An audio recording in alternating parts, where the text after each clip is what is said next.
Greetings, ladies and gentlemen. Welcome to episode 16 of Diablo 4. Today, I'm going to be doing a build guide for my Poison Flurry Rogue. Now, last time I got into World Tier 4 at level 59, and people are wanting to know what my build is, so we're going to go through everything. Well, I spawned in here. I've got a legendary ancestral chest armor. I spawned into some event, so big poisons off on enemies is what this build does. Level 60. Okay, so I guess I'm level 60 now. Okay, I wasn't expecting to spawn into an event with someone on top of it fighting it. That is crazy. Get back to the town. Okay, I was going to say that unlike Path of Exile, there's no way for me to just link my build, what my character's wearing and everything. There are some third-party websites that allow you to, there's build planners and things you can set up, but nothing that I know of that I can just take my character, my gear, import it somewhere to where it's visible to you all and let you look at it. So I think the only way I have to really share this build with you all is to make this video, so that's what we're going to do here. Now, I've made lots of builds for Path of Exile in the past, and I don't know how build guides work for Diablo, so I'm going to go through it the best that I can. It should also be stated that I'm no expert on this game. I have not watched a build guide for a Diablo 4 character. I'm just winging this as I go. I've made lots of Path of Exile build guides, and this is a bit much simpler of a game, so it should be fairly easy for me to cover everything. So my skills that I'm using, I have Puncture, which throws blades. I have it splitting into 3, and then I have a Flurry that is a full AoE rather than its normal directional thing. I have Caltrops, and I have a Poison Imbuement to make the Flurry do poison damage, Dark Shrouds to give me some extra defense, and then my Shadow Clone Ultimate, which really can set this off. So there's a lot of pieces that work together to make this all work, okay? So up here on this skill tree, Puncture here, I've got it leveled all the way up. I get extra energy when I damage crowd-controlled enemy, but what I really want is the 3 blades thrown by Puncture, and then if 2 of those blades hit an enemy, it will make it vulnerable. Okay, so I can hit just using my basic attack. If I get up on top of something, I will hit with all 3 of the projectiles. I'll make the enemy vulnerable. And that's really important because Flurry here, each time it damages a vulnerable enemy, you are healed for 1% of your maximum life. And then Improved Flurry says that if Flurry hits any vulnerable enemy, it will make all enemies hit by that cast vulnerable for 3 seconds. So pretend this dead bear, I hit it with this, and then I hit it with a Flurry, and then the whole swarm of enemies around me, they're all vulnerable now because of that. So next here, I have Caltrops. Caltrops is the thing I use the least, but what's big about Caltrops, I'm not using it for damage. Enemies take increased damage for each second they're in Caltrops, but what I really want here is you have 5% increased critical strike chance against enemies inside your Caltrops, double this amount against vulnerable enemies. So if I really need extra crit chance on things, I can drop the Caltrops, and then any vulnerable enemy in the Caltrops, I got 10% extra crit chance against those enemies. So that's what the Caltrops is for, only used for really tough stuff. And then there's the Dark Shroud. Dark Shrouds give damage reduction, and you can have 5 of them up at a time. When you get hit, you lose a Dark Shroud. A 10% chance for them not to be consumed, but I really wanted the movement speed per Dark Shroud. So that's the reason I pushed back here. This got nerfed, so putting an extra point in this is extra 0.4% damage reduction from the Dark Shrouds. Just 1 passive point here is enough to make it really strong. Further investment has far diminishing effects here. But if you're really trying to maximize speed, having this Dark Shroud movement speed is really nice.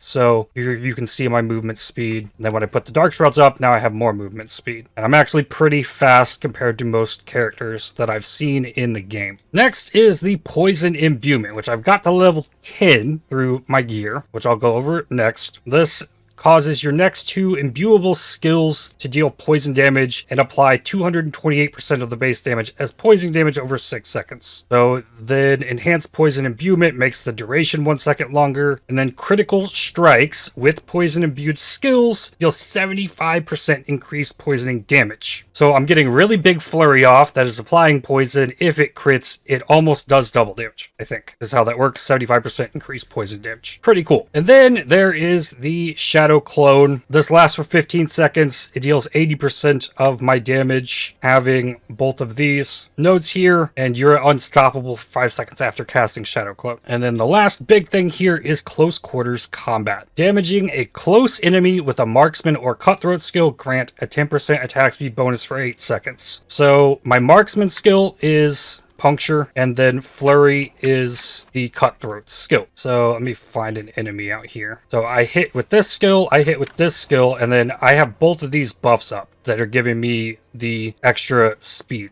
You can actually stack them both, right? And then each time I hit with the other one, these will reset down here. So I'm getting that extra speed. It's proven to be very effective with this. And there's more to close quarters combat because it all plays into your gear and stuff too. I'll quickly go through the minor passives I got. Poison enemies deal 15% less damage. I got this maxed out, and then the pathing node on the way there. There's also a bunch of attack speed you can get here for poisoning lots of enemies. It's really easy to poison 15 enemies to get the 15% attack speed and just get all of that for 1 point. If you put 3 points in it, you gain 3%, but the cap is still 15% there. Here I have imbued skills, have a gain 9% critical strike chance. That gives me a better chance at getting the blended poison imbuement up. Here is deal increased damage to healthy or injured monsters. You deal increased damage to vulnerable enemies, which is everything I fight. Here I have critically strike an enemy, grants 15% movement speed. That's just for speed for me. You gain 12% close damage reduction, so close enemies deal less damage. This is a big thing. Siphoning strikes. Heal for 3% of your maximum life when you critically strike close enemies. So if I'm swarmed by enemies and I hit the flurry and it hits everything around me, every crit heals me for 3% of my life. Like, I can almost do everything for the most part without ever using healing potions, because I leech 1% when I hit vulnerable enemy with the flurry, and then the critical strikes. If this enemy is close and I crit with all 3 of those punctures that hit it, if I hit with all of these and they're critting, well, guess what? I'm gaining that life back. So let them damage me here. And then I'm just going to flurry. There's some life. I can hit with this. I need to get crits.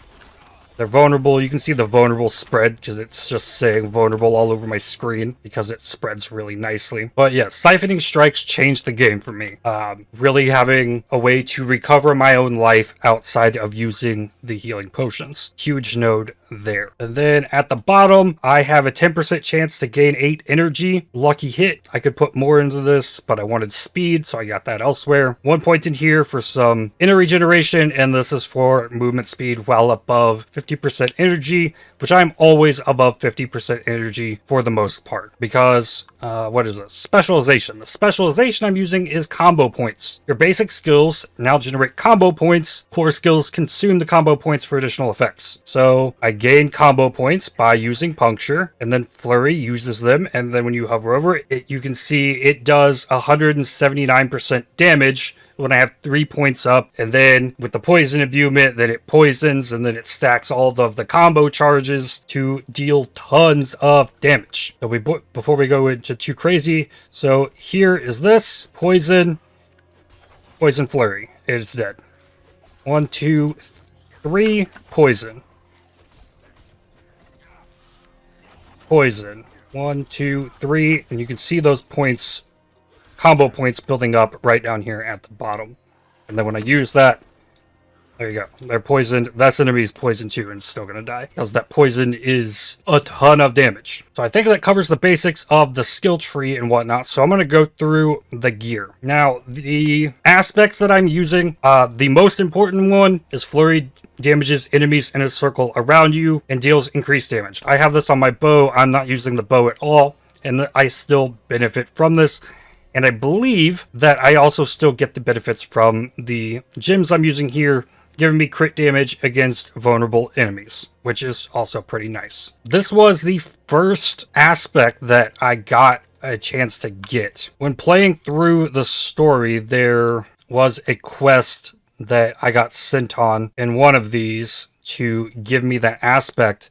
It was actually like built in to the character. I think it might have been Forsaken Quarry. It doesn't show you what they were once you've completed them, I guess. But yeah, since that is an aspect, I can just put this on whatever I want, be it a weapon, amulet, ring, or gloves. So that's the first thing to get things going, allowing you to get the AoE Flurry, because without my bow on, Flurry just goes in this one direction, and if you get swarmed by stuff, it's not an effective skill at dealing with the enemies. So that really is probably the most important thing that I have across all of this. So the next big thing that I have is this lucky hit. Critical strikes with poison imbued skills have a 10% chance to create toxic pools that deal poison damage.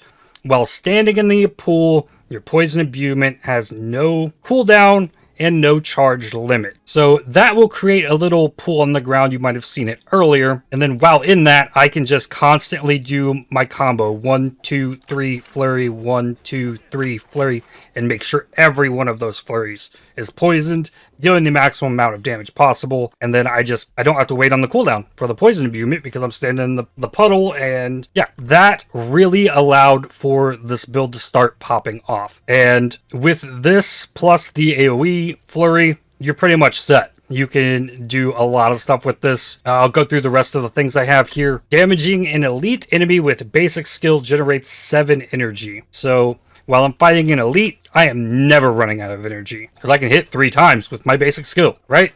So instant energy gain off that. Critical strikes with core skills increase your attack speed by 21%. Not mandatory, but it's nice. And I don't have this min-max. I'm just trying to give you guys the where it's at, how it works. But this just extra attack speed to more quickly get these 3 punctures off. I get those punctures off, I get my 3 combo points so that I can flurry. And it's so much extra damage. The top end damage is 5,167. It's 9,042 when I have those combo points up. So I really want to make sure I'm doing that. Here on my amulet, making an enemy vulnerable has a 45% chance to grant 3% increased critical strike chance for 3 seconds, up to 9%. So this is another way for me to be able to gain extra crit chance, because when I crit, I heal, and that's huge. Here's another enemy.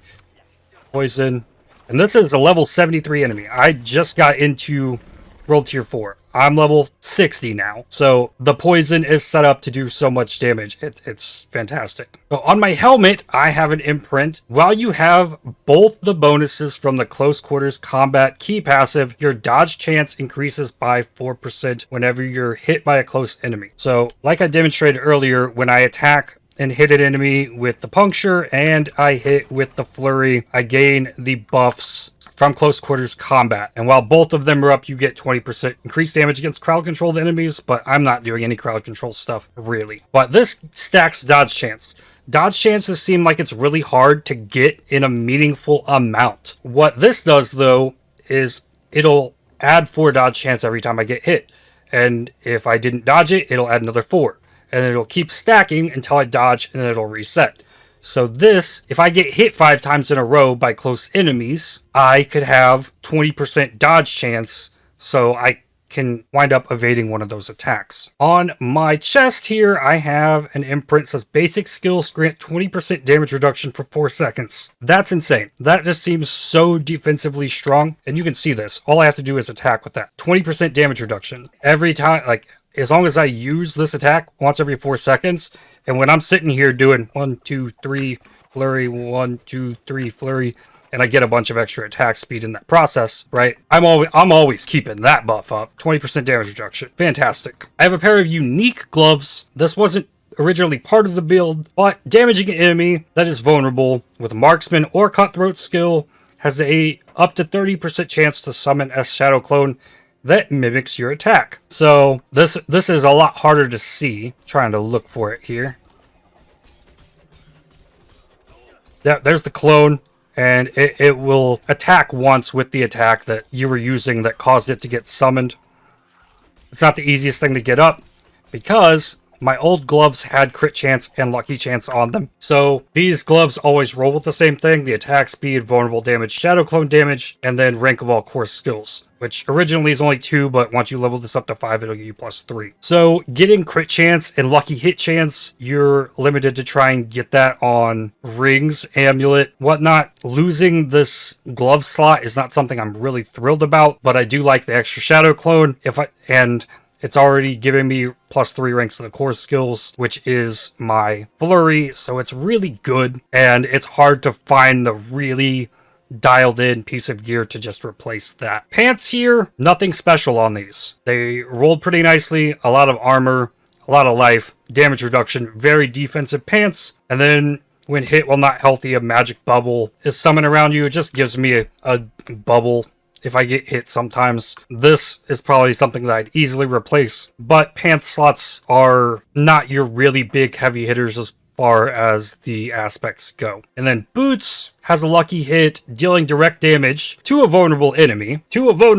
Right? Vulnerable enemies everywhere. Has up to a 33% chance to daze them for 2 seconds. That is the only crowd control stuff that I'm getting. And then I have dodge chance on these, mostly just movement speed. These drop like this, I like them, and then there they go. So I looked at one weapon, talked about the puddle thing, which I don't think we've seen that happen. Let's find a puddle. There's the bubble. Now I'm standing in this puddle. And then I can just, like, yep, you can see my imbuement. It's like, it's a very short duration that you get that, but while standing in it, you can just keep spamming the poison flurry. But the big thing that I got last time, which this is not something that you can get from any dungeon, this has to drop off of a unique that you have to convert into an aspect. But your shadow clones also mimic the imbuements applied to your skills. Casting an imbuement skill grants your active shadow clone increased damage for 5 seconds. So that means that when I use my ultimate shadow clone, like, it will normally just mimic the attacks that I'm doing, but now I have it to where it'll also mimic the poison imbuement on the flurry, stacking even more damage, and bosses will just evaporate with that. Thus, I'm now here in World Tier 4, easily crushing everything, bosses, whatnot, any of it. Nothing super crazy going on here. Maybe I just run a dungeon for this. This will be the first dungeon I've ran in World Tier 4. Like,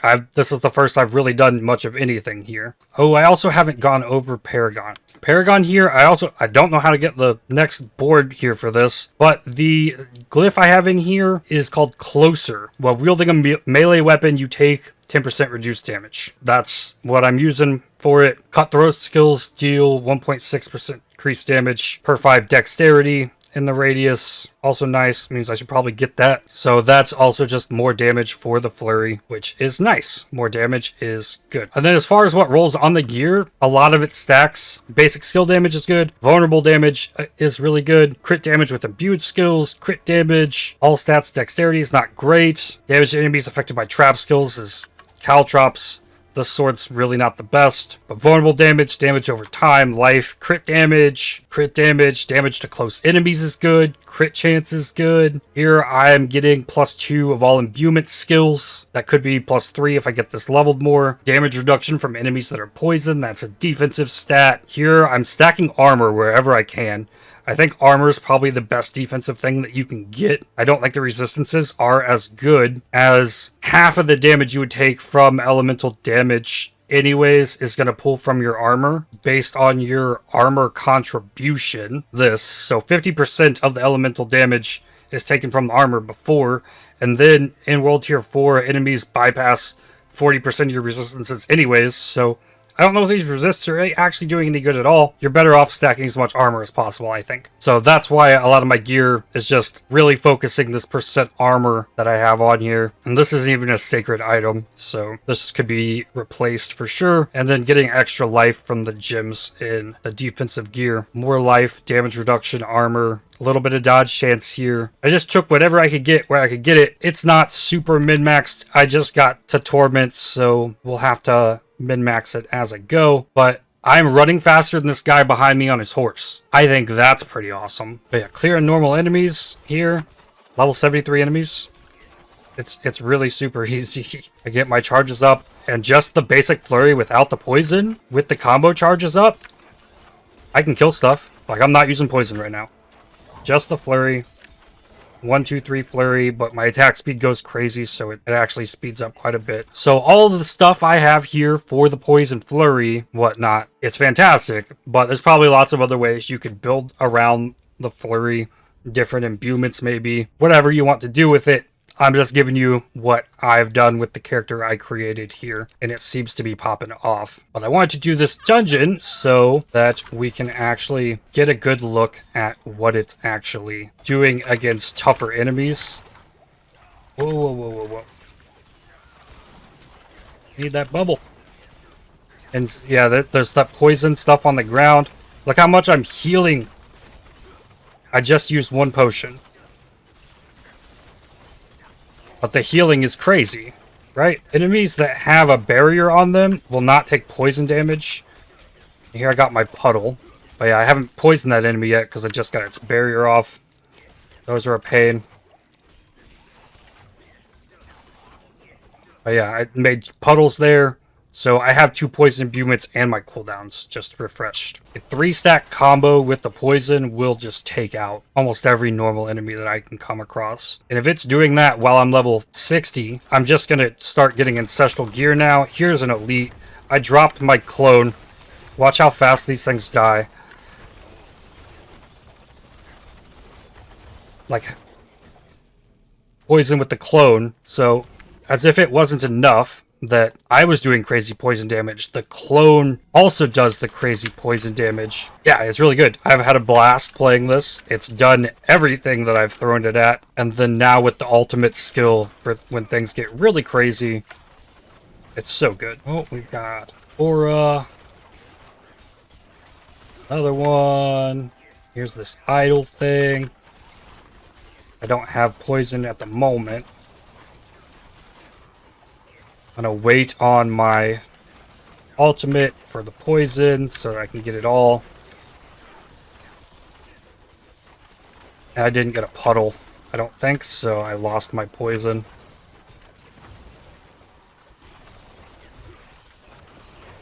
Okay, here comes the poison on this. I'm frozen or something. Can get kind of hard to see with some of these abilities. But I'm usually just kind of holding this button down for my basic attack when I'm in situations like that, and then kind of keeping an eye here on the combo points and just pressing the flurry. I have to manage cooldowns with the poison imbuement, dark shrouds as well. It can be really easy to forget to use those. Lethal shrine, this means I've got like max uptime on my healing, guaranteed critical strikes. Idol of the shaman. Now this is just me. That is 2-3 combo poisons up. Almost took this thing out. And then here is the elite.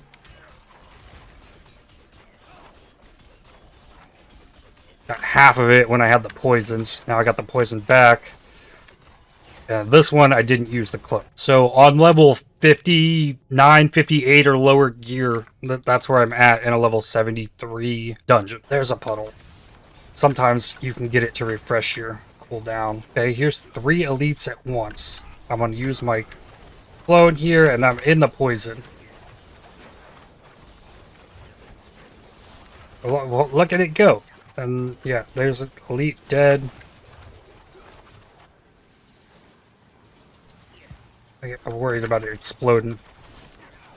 I think a bunch more just like spawned. Ah, I died. Where did those 3 elites come from? I think they just like summoned on top of me. I thought I had everything covered. It's nice to get your cooldowns already on before you get to whatever you're fighting, so they can get back up faster. Ah, I'm spamming buttons.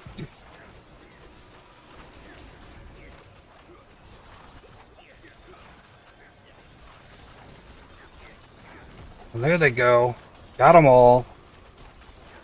A big mess of stuff. Another elite here. How many elites were here? Yeah, my inventory is full now. Okay, ancestral items are easy to pick out. So my next step on this character is pretty much recreate the build using ancestral gear because it's just better. Like this ancestral sword, 932 DPS upgrade from the fully upgraded sacred legendary sword that I previously had is 836. So just getting new weapons that I can get new imprints on, it's gonna be crazy. And if you want to see how this all turns out once I get all of the gear figured out and get it really popping off here, hit the subscribe button because I will be uploading videos going over the whole process along the way, as I've been doing for years at this point. Something I'm not entirely sure of is the gloves that I have that give me the chance to spawn a clone. What is it? Damaging vulnerable enemy. I don't know if that shadow clone can mimic my poison.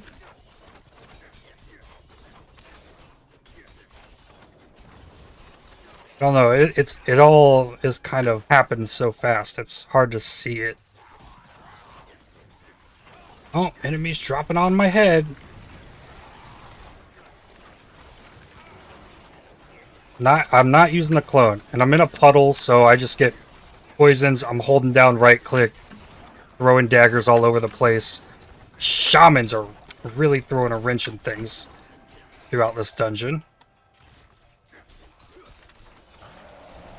Slay the beast. Okay, this is the boss. Oh, come on. I instantly got stunned.